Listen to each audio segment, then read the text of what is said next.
বিসমিল্লাহির রহমানির রাহিম। কাফ সম্মানিত কুরআনের শপথ।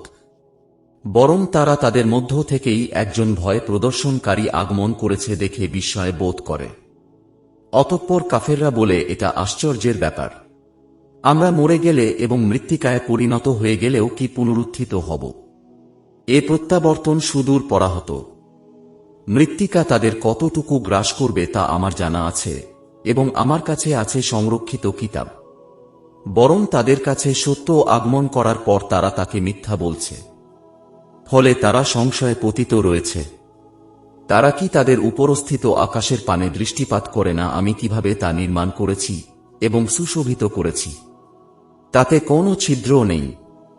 আমি ভূমিকে বিস্তৃত করেছি, তাতে পর্বতমালার ভার স্থাপন করেছি এবং তাতে সর্বপ্রকার নয়নাভিরাম উদ্ভিদ উদ্গত করেছি।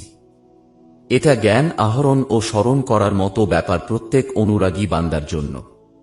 আমি আকাশ থেকে কল্যাণময় বৃষ্টি বর্ষণ করি এবং তা দ্বারা বাগান ও শস্য উদ্গত করি, যেগুলোর ফসল আহরণ করা হয়, এবং লম্বমান খেজুর বৃক্ষ যাতে আছে গুচ্ছ গুচ্ছ খেজুর, বান্দাদের জীবিকা স্বরূপ, এবং বৃষ্টি দ্বারা আমি মৃত জনপদকে সঞ্জীবিত করি।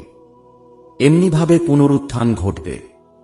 তাদের পূর্বে মিথ্যাবাদী বলেছে নূহের সম্প্রদায়, কূপবাসীরা এবং সামুদ সম্প্রদায়, আদ ফেরাউন ও লুতের সম্প্রদায়, বনবাসীরা এবং তুব্বা সম্প্রদায়। প্রত্যেকেই রাসূলগণকে মিথ্যা বলেছে, অতঃপর আমার শাস্তির যোগ্য হয়েছে। আমি কি প্রথমবার সৃষ্টি করেই ক্লান্ত হয়ে পড়েছি? বরং তারা নতুন সৃষ্টির ব্যাপারে সন্দেহ পোষণ করেছে। আমি মানুষ সৃষ্টি করেছি এবং তার মন নিভৃতে যে কুচিন্তা করে, সে সম্বন্ধেও আমি অবগত আছি। আমি তার গ্রীবাস্থিত ধমনী থেকেও অধিক নিকটবর্তী। যখন দুই ফেরেশতা ডানে ও বামে বসে তার আমল গ্রহণ করে, সে যে কথাই উচ্চারণ করে তাই গ্রহণ করার জন্য তার কাছে সদা প্রস্তুত প্রহরী রয়েছে।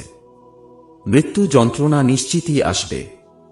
এ থেকেই তুমি তালবাহানা করতে, এবং সিংহায় ফুৎকার দেয়া হবে, এটা হবে ভয় প্রদর্শনের দিন। প্রত্যেক ব্যক্তি আগমন করবে, তার সাথে থাকবে চালক ও কর্মের সাক্ষী। তুমি তো এই দিন সম্পর্কে উদাসীন ছিলে, এখন তোমার কাছ থেকে যবনিকা সরিয়ে দিয়েছি, ফলে আজ তোমার দৃষ্টি সুতীক্ষ্ণ। তার সঙ্গী ফেরেশতা বলবে, আমার কাছে যে আমল নামা ছিল তা এই।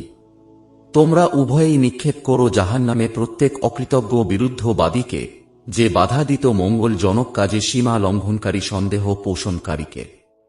যে ব্যক্তি আল্লাহর সাথে অন্য উপাস্য গ্রহণ করত, তাকে তোমরা কঠিন শাস্তিতে নিক্ষেপ করো। তার সঙ্গী শয়তান বলবে, হে আমাদের পালনকর্তা, আমি তাকে অবাধ্যতায় লিপ্ত করিনি। বস্তুত সে নিজেই ছিল সুদূর পথভ্রান্তিতে লিপ্ত। আল্লাহ বলবেন, আমার সামনে বাকবিতণ্ডা করো না, আমি তো পূর্বেই তোমাদেরকে আযাব দ্বারা ভয় প্রদর্শন করেছিলাম। আমার কাছে কথা রদবদল হয় না, এবং আমি বান্দাদের প্রতি জুলুমকারী নই। যেদিন আমি জাহান্নামকে জিজ্ঞাসা করব, তুমি কি পূর্ণ হয়ে গেছ?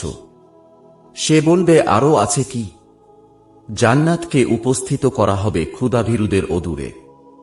তোমাদের প্রত্যেক অনুরাগী ও স্মরণকারীকে এরই প্রতিশ্রুতি দেয়া হয়েছিল, যে না দেখে দয়াময় আল্লাহ তাআলাকে ভয় করত এবং বিনীত অন্তরে উপস্থিত হতো। তোমরা এতে শান্তিতে প্রবেশ করো। এটাই অনন্ত কাল বসবাসের জন্য প্রবেশ করার দিন। তারা তথায় যা চাইবে তাই পাবে, এবং আমার কাছে রয়েছে আরও অধিক। আমি তাদের পূর্বে বহু সম্প্রদায়কে ধ্বংস করেছি, তারা এদের অপেক্ষা অধিক শক্তিশালী ছিল এবং দেশে বিদেশে বিচরণ করে ফিরত। তাদের কোনো পলায়ন স্থান ছিল না। এতে উপদেশ রয়েছে তার জন্য যার অনুধাবন করার মতো অন্তর রয়েছে, অথবা সে নিবিষ্ট মনে শ্রবণ করে। আমি নভমণ্ডল, ভূমণ্ডল ও এত দুভয়ের মধ্যবর্তী সবকিছু 6 দিনে সৃষ্টি করেছি, এবং আমাকে কোনো রূপ ক্লান্তি স্পর্শ করেনি। অতএব তারা যা কিছু বলে তার জন্য আপনি ছবর করুন, এবং সূর্যোদয় ও সূর্যাস্তের পূর্বে আপনার পালনকর্তার সপ্রশংসা পবিত্রতা ঘোষণা করুন। রাত্রির কিছু অংশে তাঁর পবিত্রতা ঘোষণা করুন, এবং নামাজের পশ্চাতেও। শুনো, যেদিন এক আহ্বানকারী নিকটবর্তী স্থান থেকে আহ্বান করবে। যেদিন মানুষ নিশ্চিত সেই ভয়াবহ আওয়াজ শুনতে পাবে, সেদিনই পুনরুত্থান দিবস। আমি জীবন দান করি, মৃত্যু ঘটাই এবং আমারই দিকে সকলের প্রত্যাবর্তন। যেদিন ভূমণ্ডল বিদীর্ণ হয়ে মানুষ ছুটাছুটি করে বের হয়ে আসবে, এটা এমন সমবেত করা যা আমার জন্য অতি সহজ। তারা যা বলে তা আমি সম্যক অবগত আছি। আপনি তাদের উপর জোর জবরকারী নন। অতএব যে আমার শাস্তিকে ভয় করে তাকে কুরআনের মাধ্যমে উপদেশ দান করুন।